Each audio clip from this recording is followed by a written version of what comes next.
என்னடா சேனல்ல அப்டேட்டே காணோம் அப்படின்னு சொல்லிட்டு என்னை தேடிட்டு இருந்தீங்களா? இதோ வந்துட்டேன்.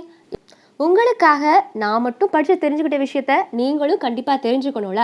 அதுக்காக நான் உங்ககிட்ட சில விஷயங்கள பகிர்ந்துக்கணும்னு ஆசைப்படுறேன். எத பத்தின்னு கேட்குறீங்களா?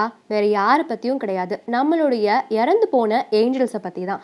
அதாவது நம்ம உஸ்தரிக்கிற ஸ்தலத்துல இருக்கிற ஆன்மாக்கள பத்தி தான் நம்ம பார்க்க போறோம். உஸ்தரிக்கிற ஸ்தலத்துல இருக்கிற ஆன்மாக்கள நம்ம எப்பலாம் ஞாபகம் வச்சிருக்கிறோம்?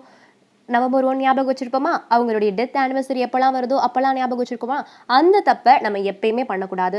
உஸ்தரிக்கிற ஸ்தலத்துல இருக்க ஆன்மாக்களுக்கு நம்மளால என்ன உதவி செய்ய முடியும்? அவங்களுடைய தேவைகள் என்ன? நம்மளுடைய உதவி எப்பலாம் அவங்களுக்கு தேவைப்படுது? அந்த உஸ்தரிக்கிற ஸ்தலத்துல இருக்க வேதனைகள்லாம் எப்படி இருக்கும்னு சொல்லி தான் நான் பாகம் பாகமா உங்ககிட்ட பகிர்ந்துக்க போறேன். நீங்களும் கண்டிப்பா என்னோட சேர்ந்து உஸ்தரிக்கிற ஸ்தலத்துல இருக்க ஆன்மாக்கள பற்றி நம்ம தெரிஞ்சுக்குவோம். மீண்டும் அடுத்த காணொளியில் சந்திப்போம். இப்படிக்கு கடவுளின் ஆட்டுக்குட்டி.